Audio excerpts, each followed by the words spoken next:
Hər vaxtınız xeyir. Magistr imtahanına düşən sualların ikinci hissəsində davam edirik. Belə bir analogiya var idi. Deyir ki, həkim, müalicə və xəstə analogiyasına uyğun bir düzgün bənd seçin. Baxın, həkim peşə sahibidir, xəstə isə onun belə deyim, diskusiyaya girdiyi şəxsdir və həkim həmin o şəxsi müalicə edir. Müəllimlə, şagirdlə mütəmadi diskusiyadır və müəllimin etdiyi, həkimin etdiyi proses müalicə isə müəllimin etdiyi prosesdə təlim almalıdır. Ona görə bu sual canlı variantı seçmək olacaq. Keçək növbəti suala. Növbəti sual çox sadə bir sualdır. Ümumiyyətlə, bu tipli suallar belə deyil, nadir hallarda düşür. Axırıncı dəfə bir neçə il öncə yenə bir magistr qəbuluna düşmüşdü. 3 dənə məhsul verir və bu məhsulların rəqəmlər olduğunu, bir rəqəmli natural ədədlər olduğunu vurğulayır. Yəni, belə deyil. Natural ədəd dediyi üçün biz sıfırı düşünməyəcəyik. Birdən başlayaraq düşünəcəyik. Bizə maksimum bunu göstərir. Bunun maksimum olması üçün üçbucaq minimum olmalıdır. Minimumda nə ola bilər? O 1 ola bilər. Üçbucaq 1 olsa düzbucaqlı 5 olar. Artıq bu ədədə də 9 qalar. Çünki 1-in üstünə 9 gələndə 10 eləyir. Çox sadə sualdır. İndi belə bir sual alaq. Bu sualın alternativi bizim kitabımızda, ikinci hissə məntiq test okulumuzda var idi. Tələbələrimiz üçün yeni bir şey deyildi imtahanda. Düstura görə deyir, A kəmiyyəti yalnız B və C kəmiyyətlərindən asılıdır. Baxın, yazıram, A kəmiyyəti asılıdır B kəmiyyətindən, bir də asılıdır C kəmiyyətindən. Birini sola, birini sağa yazmağının məntiqi tənasüb qurmalı olduğundur. Deyir ki, B kəmiyyəti ilə düz C ilə tərs mütənasib şəkildə dəyişir. A-nın qiyməti 10, C-nin qiyməti 2 olanda, B-nin qiyməti, üzr istəyirəm, 2 olanda, B-nin qiyməti 300 olur. A-nın qiyməti 10, C-nin qiyməti 2 olanda, B-nin qiyməti 300 olur. Deyir, əgər A 450, C 1 olsa, B-nin qiyməti nə olar? Aha, bax, bu tənasübü üçlü tənasüb kimi qurmaq lazımdır. Deyir, A ilə A kəmiyyəti ilə B ilə C-nin əlaqəsi var, B ilə düz mütənasibdir. Əgər A, B ilə düz mütənasibdirsə, deməli onların vuruqları çarpaz vurulur. C ilə tərs mütənasibdirsə, deməli onların vuruqları qarşı-qarşıya vurulur. Tərs mütənasibdə düz, düz mütənasibdə tərs vururlar. Bu oxları izləsəz, 2 vurulsun, 10 vurulsun. Sual işarəsi, yəni x, bərabərdir 1 vurulsun, 450 vurulsun, 300 tənliyi yaranır. Buradan da x bərabər olur, 450 vurulsun, 300 bölünsün, 20. Və beləliklə ixtisarlarımızı aparandan sonra biz 450-ni 15-ə vurmuş olacaq. Bu da neçə eləyəcək? Eləyəcək 6750. Əslində bəlkə də uşaqlar üçün çətin sual kimi gəlsə də, bizim belə deyim, böyle tipdə alternativ suallarımız olduğu üçün tələbələr yaxşı öhdəsindən gəlmişdi. Keçək növbəti suala. Uşaqlar, bizə bu sualda biraz çətin görünən bir iki nüans var, amma çox sadə formada həll edilmək olar bu sual. Deyir ki, bir məsələdə işləyən 100 qadından 83-ünün ağ köynəyi var, 77-sinin qara ayaqqabısı var, 62-sinin papağı var, 95-nin də çantası var. Minimum neçə qadında bu 4 əşyanın hamısı var? Mən minimum neçə qadında bu 4 əşyanın hamısı var sualına cavab vermək üçün bu 4 əşyanın nə qədər çox insanda olmadığını axtaracağım. Deyəcəm ki, əgər 83 qadında ağ köynək varsa 17-sində yoxdur. 77 insanda qara ayaqqabı varsa deməli 23-ündə yoxdur. 62 insanda papaq varsa deməli 38-ində yoxdur. Beynimdə 100 adam tutmuşam. 83-ün ağ köynəyi varsa deməli 17-sində yoxdur. Çıxıram da 100-dən. 77-sinin qara ayaqqabısı varsa 23-ündə yoxdur.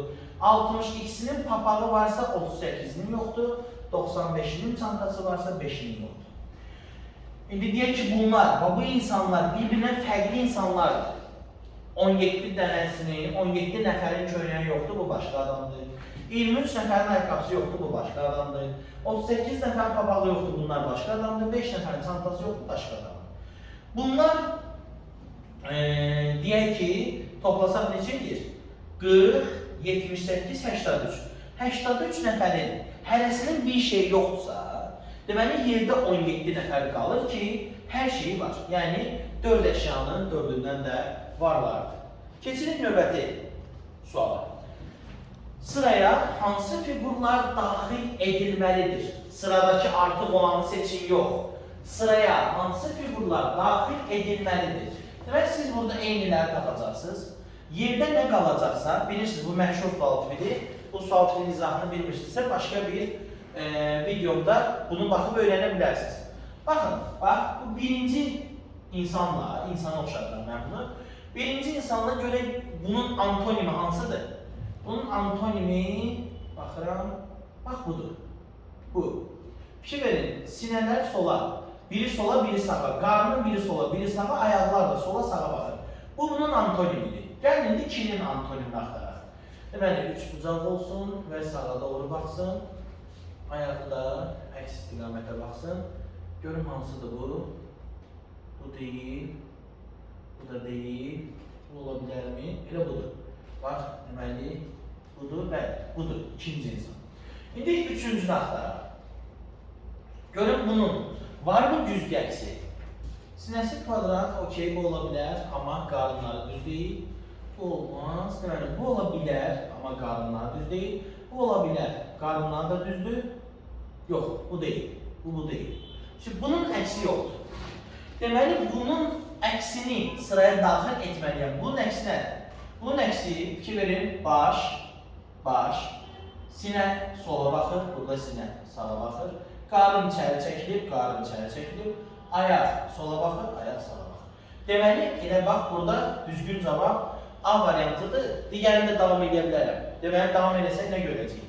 Görəcəyik ki, bunun, yəni dördüncünün qarşılıqlısı var.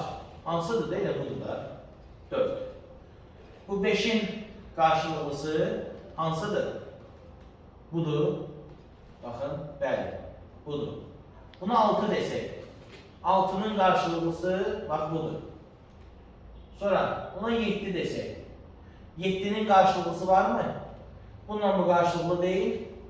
Bununla qarşılıqlıdır deyəsən. Baxın, A qarşılıqlıdır. Aha, bu 8'in qarşılıqlısı yoxdur. Bu 8'in qarşılıqlısı yoxdursa, o da biz variantlardan seçək. Bax, üçbucaq sola baxır, variantda sağa. Qarın sağa baxır, variantda sola. Ayaqlar sola doğru çıxıntılıdır, variantda sağa doğru. Demək, düzgün cavab A variantı. Keçən növbəti suala.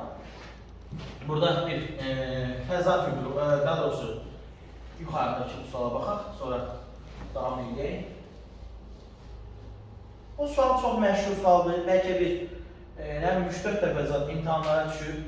Sual şəxsiyyətinə hansı ədədlər yazılmalıdır? Müxtəlif hərflər eyni ədədə də uyğun gələ bilər.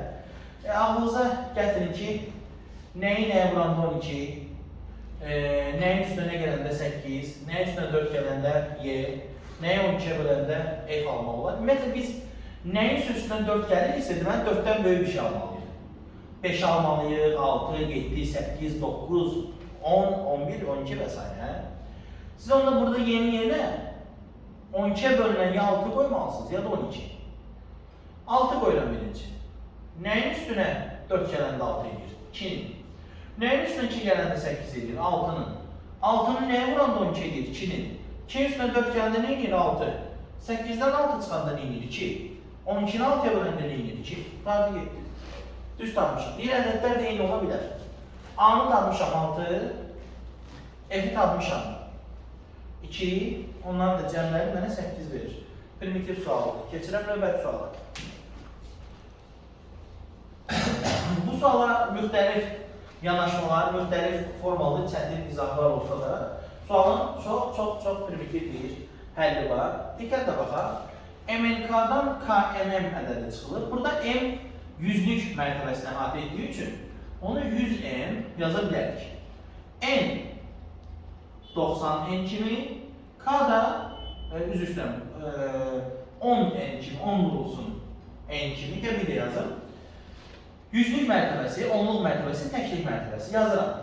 100M üstə gəl 10N, üstə gəl 1K çıxılsın, indi bunu yazıram. 100K plus 10n plus 1m. Bunu da sadələşdirsək uşaqlar, bu çıxma mötərizənin içindəki hər şeyə təsir edəcək. 100m-dən 1m qalacaq 99m. 10n ilə 10n ixtisar gedəcək. 100k-dan da 1k-nı çıxanda qalacaq 99k. Eyni qayda aşağıya tətbiq edəcəksiniz. Deməli, 10m plus 1k çıxılsın 10k çıxılsın, yenə bu təsir edəcəkdir mötərizənin içinə. Bu mənfiyə çevriləcək. 10m-dən m çıxanda olacaq 9m. 10k-dan da k-nı çıxanda eləcə 9k. Uşaqlar, bunu sadələşdirsək, yuxarıda 99-u ortaq buluq çıxartsaq, m çıx k, aşağıda da 9-u çıxartsaq, m çıx k. İstəyirsiniz, laf yeni qiymət qoyun, amma riyazi sualda riyaziyyatını öyrənmək qədər gözəl bir şey yoxdur. Böl 11, üstə gəl 2. mk ilə mk getdi, 99-u 9-a böldün 11, 11-i 11-ə böldün 1. 1-in də üstünə 2 gəldin 3. Bu qədər.